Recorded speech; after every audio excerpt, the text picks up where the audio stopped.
सलामुन अलैकुम दोस्तों, मैं उम्मीद करता हूँ कि आप सब खैरियत से हैं और खुश व खुर्रम हैं। खुश रहें, आबाद रहें, अपना ख्याल रखें और अपने फैमिली मेम्बरान का भी ख्याल रखें। और इनके अलावा वो अफराद जो आपके इर्द गिर्द में रहते हैं और वो ज़रूरतमंद हैं, अगर आप माली इस्तात रखते हैं तो अपने अतियात के थ्रू जांच पड़ताल के बाद उनकी हेल्प लाजमी करें। ये एक रिक्वेस्ट है जो मैं आप दोस्तों से करता ही रहता हूँ। आज लेक्चर की जानिब बढ़ने से पहले मैं आपसे ये शेयर करता चलूँ कि हमारे लेक्चर्स जो बैत और हज पर चल रहे थे उनके साथ साथ आज से हम एक नया टॉपिक भी उनके साथ शुरू कर रहे हैं और वो टॉपिक है तौरात और इंजील के मुतल्लिक। ये हम इस वजह से शामिल कर रहे हैं ताकि एक ही तरह के लेक्चर नहीं, आपको अलग अलग टॉपिक्स पर लेक्चर मिले। आपको ये बताता चलूँ कि तौरात और इंजील ये आयतों में कहीं एक साथ भी आए हैं एक ही आयत में, और कहीं ये मुख्तलिफ भी आए हैं, यानी बहुत कम इस तरीके से ये आए हैं अलग अलग एक आयत में। हम इन दोनों पर मरहलावार बात करेंगे। हम सबसे पहले उन आयत पर बात करेंगे जिनमें सिर्फ तौरात है, और इसके बाद उन आयत पर जिनमें सिर्फ अल इंजील आया है, और तीसरे मरहले में हम उन आयत पर बात करेंगे जिनमें ये दोनों एक साथ आए हैं। इस तरतीब को लेकर चलने का मेरा मकसद ये है कि पहले अल किताब से इनके मानी मुतय्यन किए जाएं और फिर इनको मरहलावार लेकर चला जाए। मगर आज के लेक्चर में हम सिर्फ तौरात पर बात करेंगे, और आपसे ये भी शेयर करता चलूँ कि हमारे मुसलमान भाइयों समेत क्रिश्चियन और दुनिया जिनको यहूदी कहती है आज के दौर में, ये तीनों यक ज़बान होकर कहते हैं कि अल इंजील ईसा सलाम अलैहि को और तौरात जो है वो मूसा सलाम अलैहि को दी गई। हम ये भी देखेंगे कि ये इनके दावे कितने सच्चे हैं अल किताब के नज़दीक। मज़ीद हम अपने लेक्चर्स में ये भी देखेंगे कि अल किताब में मेंशन किस नबी व रसूल को इनका इल्म दिया गया है। पहले हम तौरा को देखते हैं तो ये अल तखसीस के साथ मारफा है। इसका अल बता रहा है कि तौरात दुनिया में और भी पाई जाती है जिसको लोग जानते हैं, मगर अल किताब में मौजूद तौरात का इससे कोई ताल्लुक़ नहीं है, क्योंकि तौरात का अल इसको ख़ास कर रहा है और ये बता रहा है कि जिसे तौरा समझ रहे हैं लोग, ये वो नहीं है जो अल किताब में मेंशन है। जी हाँ, जिसे आज तक आप तौरा समझते रहे हो ये वो वाला नहीं है, क्योंकि तौरा मारफा है और बता रहा है कि दुनिया में तौरात और भी पाई जाती है, लेकिन अल किताब वाली से इसका कोई ताल्लुक़ नहीं है। जब अल किसी चीज़ के साथ लगता है तो वो इस चीज़ को ख़ास कर देता है और दूसरी इसी नाम की चीज़ से ख़ुद को अलग कर लेता है और बताता है कि मेरा उससे अब कोई ताल्लुक़ नहीं है। लेकिन दुनिया में दूसरी इसी नाम की चीज़ मौजूद होती है जो कि आम होती है, और आपको भी पता है कि तौरात जो है वो मौजूद है। लिहाजा अल किताब में मौजूद तौरा और आम जिसको लोग समझते हैं तौरात, इनकी अदायगी में भी फ़र्क है। अल किताब वाली को तौरा पढ़ा जाता है और इसको तौरात कहा जाता है। लिहाजा ये फ़र्क तो आएंगे जब वो मतलब चीज़ ही वो वाली जाली है। तो मज़ीद आपसे शेयर करता चलूँ कि ग्रामर के असूल के मुताबिक अल किताब मुज़क्कर है, जबकि तौरा किताब नहीं हो सकती क्योंकि ये मुअन्नस है। तौरा के साथ लगा हुआ गोल वाला ताय, जिसे ताय मरबूता भी कहा जाता है, इसको मुअन्नस बना रहा है, और अल किताब में इसके लिए आने वाली मुअन्नस समाई की ज़मायर भी इसको मुअन्नस साबित कर रहे हैं। अगर ये किताब होती तो इसको मुज़क्कर होना चाहिए था, जो कि नहीं है। अरबिक असूलों के मुताबिक मुज़क्कर होना चाहिए था। मज़ीद ये कि तौरा का गोल वाला ताय बिल्कुल ऐसे ही है जैसे मिल्लत और उम्मत के आगे गोल वाला ताय लगा होता है। ये बता रहा है कि तौरा सिंगुलर तो है मगर इसमें मजमुआ है, बिल्कुल ऐसे ही जैसे हम देखते हैं लफ्ज़ कलमा गोल वाली ते के साथ आएगा तो उसमें मजमुआ होता है, ज़ख़ीरा होता है अल्फाज का कलमा में। इसी तरह उम्मत और मिल्लत गोल वाला ताय लगा हुआ तो इसमें भी मजमुआ ही जाएगा। लिहाजा ये नोट आप कर लें कि तौरा जो है मुअन्नस है और इसके अंदर मजमुआ है। मज़ीद हम तौरात का रूट देखते हैं तो इसका रूट वाव रा या है और डिक्शनरी में इसके मानी क्या है वो मैंने स्क्रीन पर लगा दिए हैं, गौर करें। उस स्क्रीनशॉट में इंग्लिश में लिखा है, मैं उसकी ट्रांसलेशन उर्दू में आपसे शेयर कर रहा हूँ। उसमें लिखा है कि तौरा के मानी है किताब का कानून, यानी उस स्क्रीनशॉट में ये बताया जा रहा है कि तौरा के मानी किताब का कानून है, यानी तौरा जहाँ भी आएगा किताब का कानून उसको कह सकते हैं।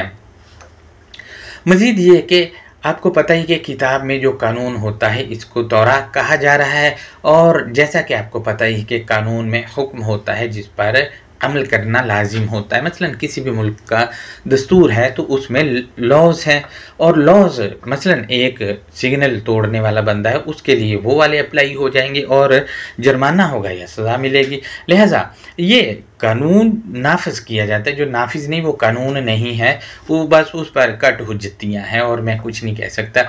मज़ीद ये कि ये वाले डिक्शनरी के मानी की तस्दीक हम अल किताब से कर लेते तो बिस्मिल्लाहिर्रहमानिर्रहीम, अल्लाह नरमी करने वाले मेहरबानी करने वाले की शनाख्त या पहचान के साथ। सूरा 5 की आयत नंबर 43 है। इसमें लिखा है वकैफ़ युहक्किमूनका वइंदहुमुत तौरातु, और कैसे वो झूठ मंसूब करने वाले और इसको कान लगाकर सुनने वाले तुझे हुक्मरान मुकर्रर करें, इनके पास तौरा मौजूद है। अब आप देखें, झूठ मंसूब करने वाले और झूठ को गौर से सुनने वाले, ये पिछली आयतों का तसलसल ही चला हुआ आ रहा है। जैसे 41 में है, उन लोगों का जिक्र है जो झूठ मंसूब कर देते हैं उनकी तरफ जिनको ये जानते ही ना उनसे कभी मिले हैं, और वही वाले झूठ फिर लोगों को सुना रहे होते हैं और लोग जो है खूब उसको कान लगा के सुन रहे होते हैं, यानी बड़ी तवज्जो से सुन रहे होते हैं। लिहाजा उन्हीं का जिक्र यहाँ पे है। ये कहा गया है कि वकैफ़ा युहक्किमूनका वइंदहुमुत तौरातु, और कैसे वो झूठ मंसूब करने वाले और इसको कान लगाकर सुनने वाले तुझे हुक्मरान मुकर्रर करें, इनके पास तौरात है, यानी उनके पास भी किताब का कानून मौजूद है।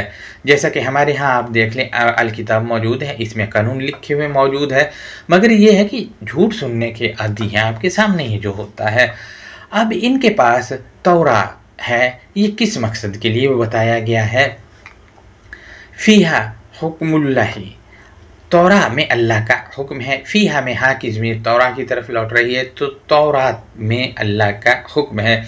यहाँ से ये पता चला कि तौरात में अल्लाह का हुक्म है और अल किताब में जो हुक्म है इनके मुतल्लिक आप सब दोस्त कहते हैं कि ये अल्लाह की तरफ से है। वो अल्लाह की तरफ से हैं तो फिर तो मामला ही ख़त्म, तो उनमें जो हुक्म है वही जो है वो कानून है। जब वो अल्लाह की तरफ से हैं तो हुक्म वाली आयतों में हैं, लिहाजा अल किताब की आयतें जिनमें हुक्म है वो तौरा कहलाएंगी। अब आप खुद मुशाहिदा करें, जब हुक्म अल्लाह दिया जाता है तो आज भी लोग कहते हैं कि इन आयतों की तफसीर बाबों की किताबों में है, इन पर कैसे अमल करना है, जबकि हुक्म में अमल लिखा हुआ होता है। जब इनको ये पेश किया जाता है तो ये लोग जो है क्या करते हैं वो बताया गया है आयत के अगले हिस्से में, सुम्मा यतवल्लौना मिन बादि ज़ालिक, फिर वो मंदरजा वाला से मुंह मोड़ लेते हैं। यानी आप आयत पेश करो, हुक्मिया मुंह मोड़ लेंगे, हिले बहाने तफसीरों के ये और वो पता नहीं क्या क्या हिले बहाने होंगे होते हैं इन लोगों के, आपका तो वास्ता पड़ता ही रहता है। मज़ीद हम आयत के अगले हिस्से को देखते हैं तो उसमें है वमा उलाइका बिलमुमिनीन, और वो हुक्म मानने वालों के साथ हरगिज़ भी नहीं है। ये जो नहीं है हुक्म मानने वालों के साथ, ये वही हैं जिन्होंने मुंह मोड़ा है। लिहाजा ये यहाँ से ये साबित हुआ कि तौरा में अल्लाह का हुक्म है, और आपको पता है कि अल्लाह का हुक्म वाली आयतों में, लिहाजा उसको तौरा कहा जाएगा। तौरा में आपको बता चुका हूँ कि गोल वाला ताए मरबूता लगा हुआ है तो इसके अंदर मजमुआ है, लफ्ज़ ये सिंगल ही है। मज़ीद हम आगे बढ़ते हैं तो हमारे पास जो है वो सूरा 5 की है, 44 है। इसमें लिखा है कि इन्ना अंजलना तौराता हकीकतन हमने ही तौरात नाजिल की है। तौरा यानी किताब का कानून हमने ही नाजिल किया है। अगर हम अल किताब को मद्देनज़र रख के तर्जुमा करें तो तर्जुमा होगा हकीकतन हमने ही तौरात नाजिल की है। तौरा यानी किताब का कानून हमने ही नाजिल किया है। अगर हम अल किताब को मद्देनज़र रख के तर्जुमा करें तो तर्जुमा होगा हकीकतन हमने ही हुक्मिया आयत नाजिल की थी। फ़ीहा हुदैन व नूर, इस किताब के कानून में हदायत भी है और नूर भी है। लिहाजा यहकुमु बिहन नबियून, हुक्म कर रहे हैं इसके साथ ख़ास खबर देने वाले। अब आप देखें कि इस आयत के मुताबिक तौरात नाजिल की है, इसमें रहनुमाई और नूर है। हमारे यहाँ क्या कहा जाता है, वो जी तौरात तो मनसूख हो गई। यहाँ कहा जा रहा है उसमें रहनुमाई और नूर था। जैसे अल किताब जिसे आप कुरान कहते हैं उसमें हदायत और नूर था, आज भी है। इसी तरह तौरा में हदायत और नूर था, आज भी है। अगर आप कहते हैं कि तौरा में जो है वो हो गई है तहरीफ, तो बराए मेहरबानी हमें दिखाएं अल किताब से कि अल किताब में कहाँ कहा गया कि तौरात में या इंजील में तहरीफ हुई हुई है। इस पर हमारी रहनुमाई करें। दूसरा ये है कि यहाँ से हमें ये भी पता चला है कि यहकुमु बिहन नबियूना, नबियून जमा है, जितने भी नबी हैं अल किताब में मेंशन, उन सब ने तौरा के साथ हुक्म किया है, क्योंकि यहाँ लिखा हुआ है यहकुमु बिहन नबियूना, तमाम नबियों ने। लेकिन हमारे दोस्त जो हैं वो कहते हैं कि तौरा जो है वो मूसा पर आज से 3500 साल पहले नाजिल हुई और इंजील ईसा पर आज से 2200 साल पहले वो नाजिल की गई। यानी इनके ये भी ऐसी बेढंगी बातें हैं जो ये करते रहते हैं, जबकि अल किताब में ऐसा कहीं नहीं लिखा हुआ। मज़ीद हम देखते हैं तो यहाँ पर अन्नबियून जमा है। जब ये जमा है तो इसका मतलब है जितने भी नबी थे सब ने तौरा के साथ हुक्म दिया। और हमारे यहाँ ये कहा जाता है कि जी देखें जी, मूसा जो है वो 3500 साल पहले आए थे, उस वक्त उनको तौरा दी गई थी। और इसी तरह ईसा का तकरीबन 2200 साल कह देते हैं। लेकिन ये हमारे जो लोग हैं वो ये कहते हैं कि उस दौर में मूसा और ईसा सलाम अलैहि पे ये किताबें नाज़िल हुई थी, जबकि अल किताब में तो तौरा है ही मुअन्नस, तो इसको किताब कैसे बना लेंगे खींच तान के भाई। तो ये हमें समझ नहीं आई। मज़ीद मैं आपसे ये शेयर करता चलूँ कि आपको बताता चलूँ कि एक मुकालमा मैंने सुना था। इसमें एक कुरानिस्ट जो कि नमाजी है, एक मुफ्ती से कह रहा था कि साबित करो तौरात मूसा पर नाजिल हुई। लेकिन वो मुफ्ती बेचारा क्योंकि इतना पढ़ा लिखा नहीं था, अपने वो फ़िरके ही की तालीम पढ़ी थी, तो वो साबित ना कर पाया था। लेकिन आज हम इस पर आपसे शेयरिंग कर रहे हैं कि मूसा पर भी नाजिल हुई है तौरा। कैसे नाजिल हुई है, तो मैं दोबारा से सूरा 5 की आया नंबर 44 की जानब आता हूँ। तो इसमें लिखा है इन्ना अंज़लना तौराता, हकीकतन हमने ही किताब का कानून नाजिल किया, या हमने ही आयतों में मौजूद हुक्म को नाजिल किया। या इसका तौरा का तर्जुमा ना करें तो तर्जुमा यूँ बनेगा हकीकतन हमने ही तौरात को नाजिल किया। फ़ीहा हुदैन व नूर, तौरात में हदायत और नूर है। यहकुमु बिहन नबियूना, तौरात के साथ वो खबर देने वालों का ग्रोह हुक्म कर रहा है। अब आप देखें कि यहाँ अन्नबियूना जमा है। जब जमा है तो मूसा भी इसमें आ गया। जाहिर है मूसा भी तो हुक्म कर रहा है ना, वो भी तो इसी से करेगा ना। तो नबियून में जब सारे के सारे आ गए तो ईसा भी आ गया, तो ईसा पर भी तौरा नाजिल हुई है। इसमें मतलब ये शोशा छोड़ दो, नहीं ईसा पर नहीं, ये आयत तो पढ़ें। और वैसे इसके फॉलोअर यकीन करें आयत में मौजूद इस्म और फेल की ही पहचान नहीं है इन लोगों। हाल देख लें और बात कुरान की करते हैं। लिहाजा यहाँ से नबियुन जमा है, लिहाजा तौरात जो नाजिल की है वो उसमें रहनुमाई और रोशनी है। इसके साथ तमाम नबियों ने हुक्म किया, लिहाजा मूसा ने भी किया। नाजिल हुई, मूसा ने वो कर दिया उस पर हुक्म, या उस पर जो इंसाफ कायम करना था कर दिया है। लिहाजा ये इस आयत की अंडरस्टैंडिंग थी। मज़ीद मैं आपसे शेयर करूँ तो यहाँ लिखा है तौरात नाजिल की है, इसमें हदायत और नूर है। अब हमारे यहाँ कहा जाता है मनसूख हो गई जी। ओ भाई, जब मनसूख तो जब होगी ना जब उसका नूर और रहनुमाई नहीं होगी, उसमें रहनुमाई भी है और नूर भी है, और ये कह रहे हैं वो जी वो हो गई है उसमें तहरीफ। अंदाज़ा लगाएं, वजह ये है कि जिसको ये समझ रहे हैं वो अलकिताब में है नहीं। अलकिताब में तौरा मारफा है जो ख़ास के लिए आया, वो बता रहा है कि और भी हैं मगर मैं उनमें से नहीं हूँ। लिहाजा ये क्या है तौरा?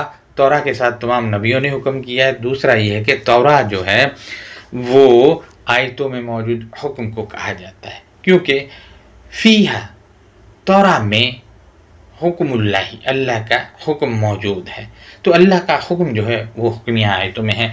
और जैसा कि तमाम नबियों ने तौरा के साथ हुक्म दिया है तो मूसा भी उसमें आ गया, और मोहम्मद रसूल अल्लाह को आप भी नबी कहते हैं तो उनके लिए भी आ गया, उन्होंने भी किया। अब अगर तो ये मनसूख है या उसमें तहरीफ है तो फिर ये कैसे हुक्म कर सकते हैं उसमें से? सवाल ये सामने आता है। लिहाजा ये एक शोशा छोड़ा है कि जो उनमें तहरीफ होगी फ़लाँ है ढमका। असल बात ये है कि अलकिताब में जो तौरा मेंशन है ये वो वाला है ही नहीं, और ना ही वो वाली इंजील है। लिहाजा ये हमारा आज का लेक्चर था। इस पर कोई सवाल है तो वो आप हमसे कर सकते हैं। मैं आपसे मज़ीद शेयर करता चलूँ कि इस सिलसिले में हम अगले लेक्चर में इंजील पर बात करेंगे कि इंजील है क्या, और ये भी बताएंगे कि तौरा और इंजील किसको दी गई है, और इन और अगर उसको दी गई तो उसके अलावा भी किसी को दी गई है या नहीं दी गई। ये हमारा आज का लेक्चर था। अल्लाह हाफ़िज़। अपना बहुत ज़्यादा ख्याल रखिएगा।